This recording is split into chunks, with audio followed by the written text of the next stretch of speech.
کلمات جاری ہونے چاہیے، اور جب شکر کے کلمات آپ کی زبان پہ آتے ہیں تو پھر اللہ تعالیٰ اپنی نعمتیں آپ کو مزید عطا فرماتا ہے۔ میں نے دیکھا امریکہ میں اتنا بڑا بچہ اگر بولتا ہے، حضرت بھی بتائیں گے اس کو، کہ اتنا بڑا بچہ اگر وہ بول رہا ہے، آپ نے ایک ٹافی بھی دیا اس کو، تو جانتے وہ جزاک اللہ ضرور کہے گا، وہ ضرور کہے گا۔ اگر نہیں کہا اس نے تو اس کے ماں باپ اسے کہیں گے تم نے انکل کو جزاک اللہ نہیں کہا، تھینک یو نہیں کہا، کہو ان کو جزاک اللہ۔ وہ کہلواتے ہیں، اور ہم یہاں اتنے مدرسے ہیں، اتنا علم ہے، اتنا سب کچھ ہوتے ہوئے ابھی تک ہم لوگوں کو یہ بھی نہیں سلیقہ آ پاتا کہ اپنے بزرگوں کے ساتھ کیسے بولیں، اپنے ماں باپ کے ساتھ کیسے بولیں، اپنے اساتذہ کے ساتھ کیسے بولیں، جبکہ قرآن نے ہمیں سب کے ساتھ بولنے کے آداب بتا دیے۔ یہ قرآن تو ابھی بچوں نے دیکھا اپنے سینے میں، اس قرآن میں کیا نہیں ہے، کس سے کیسے بات کرنا چاہیے۔ آپ جب ماں باپ کے ساتھ جائیں، سامنے جائیں، تو قرآن نے ہمیں بتایا وَقُلْ لَهُمَا قَوْلًا كَرِيمًا۔ سبحان اللہ۔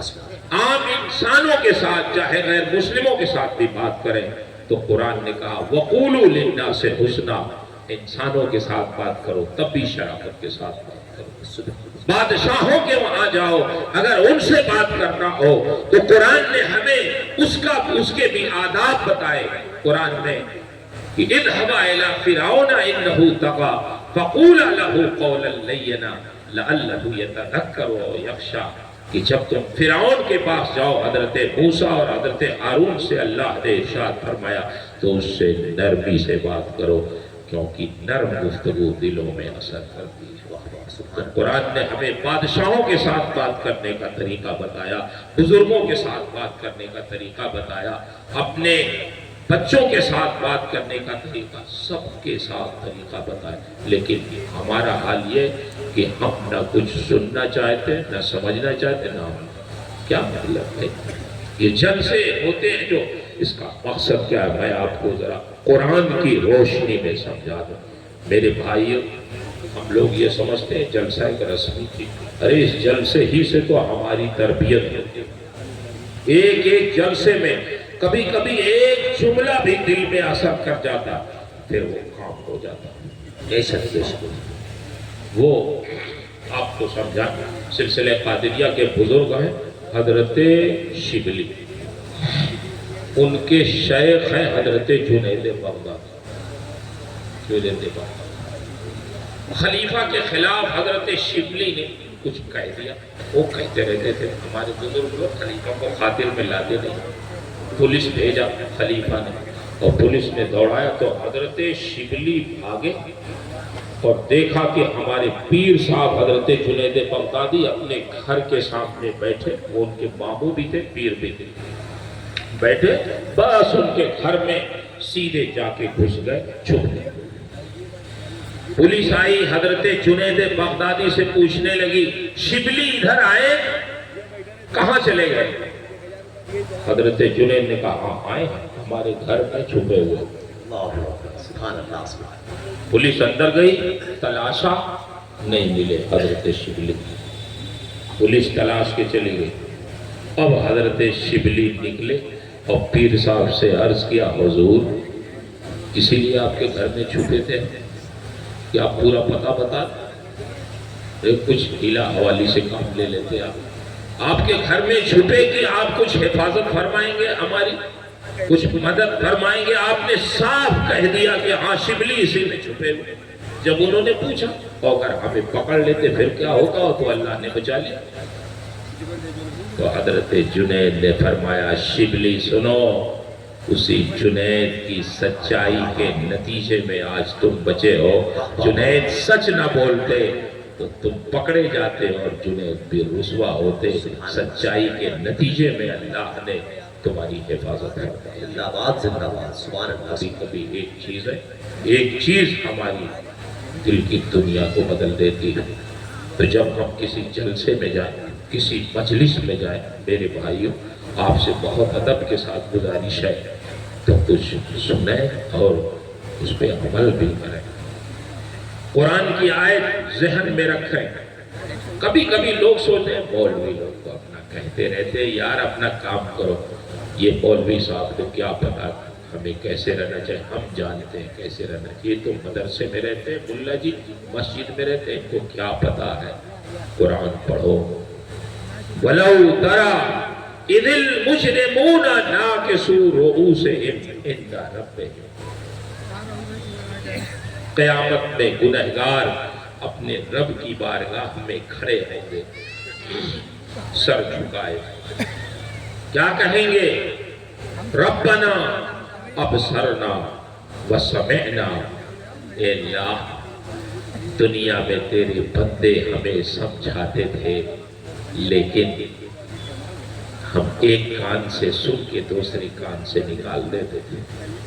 اے اللہ آج ہم نے اپنی نگاہوں سے دیکھ لیا, اپنے قبولیت کے کانوں سے سن لیا کہ حق وہی تھا جو تیرے بندے سمجھاتے تھے.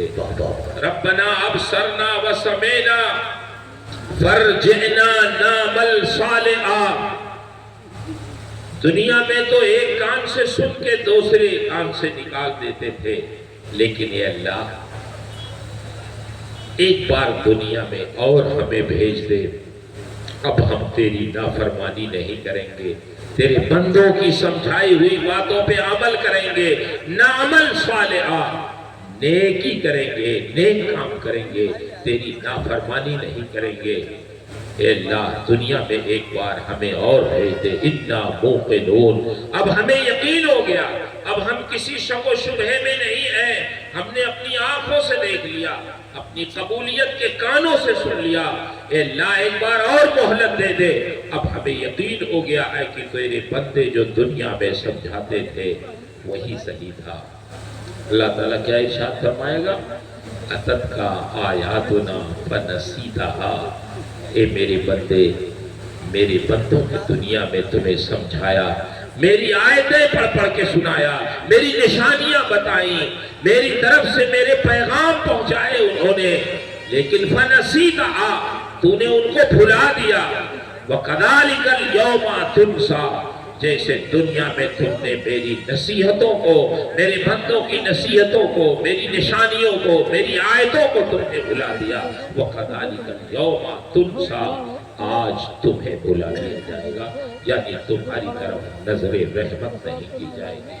اس لیے میرے بھائیوں جلسوں میں جو بیان کیا جائے اس پر عمل کریں. اسی میں ہماری نجات ہے, اسی میں دنیا میں کامیابی ہے.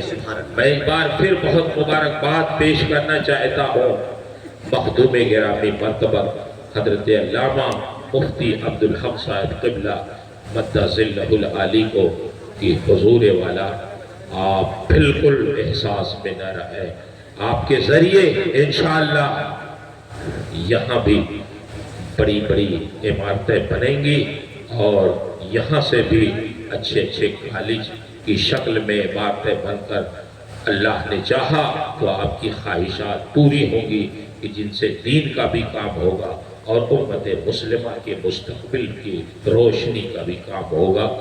مجھے بڑی خوشی محسوس ہو رہی ہے کہ حضرت نے جانتے ایکڑوں کے حساب سے زمینیں خریدی, جبکہ آج کل اس زمانے میں انچ اور فٹ سے زمینیں بکتی ہیں. انچ اور فٹ کے حساب سے اب زمینیں بکنے لگی ہیں, لیکن اس مرد مجاہد نے ایکڑوں کے حساب سے زمینیں خریدی ہیں. بس دعا کریں کہ اللہ ان کی عمر میں برکتیں عطا فرما دے, ان کی صحت میں برکتیں عطا فرما دے, اور ان کے منصوبے اللہ ان کی زندگی میں پوری فرما دے, اور ان کے بچوں کو بھی, ان کے معاونین کو, ان کے مخلصین کو, ان کے اراکین کو یہ توفیق عطا فرمائے کہ ان کے منصوبوں کو ان کی زندگی ہی میں پائے تکمیل تک پہنچائیں. اللہ ان کے لیے غیب سے اسباب پیدا فرمائے. کام رکنے کا نہیں اے دلے نادا کوئی, کام رکنے کا نہیں, کام رکنے کا نہیں. یہ شعر بہت زیادہ وہ پڑھتے تھے نانپارہ کے مفتی رجب علی صاحب علیہ. کام رکنے کا نہیں اے دلے نادا کوئی,